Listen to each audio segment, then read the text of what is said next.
तर भैया तू कधी प्रेम केलेलं आहे का? नाही कोई आपसे प्यार क्यों करेगा? केलेलं आहे का प्रेम? घरी जाईन बरं का व्हिडिओ. नको अरे देवा, अरे देवा. पोरगी कशी पाहिजे तुला?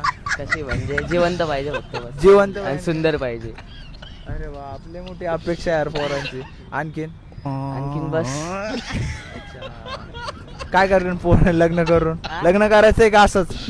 बघू आता काय बघायचं? कशात? आरशात बघायचं का? अरे यार अरे यार मी दिसलं सकाळी बरं, घरचे नाही म्हणलं तुला लग्न करायला आणि तू लव्ह मॅरेज करायची, तर मग घरचे विरोधात येतात, मग काय करशील तू? घरचे विरोधात आहे. मग पहिले घरचे मग नंतर पोरगी. तर मग पळून जाऊन लग्न करशील का? नाही मग तिला सोडून देशील का? हा देऊ सोडून. हा? हा घरच्यांसाठी. घरच्यांसाठी का? कॅमेरा समोर बोलायला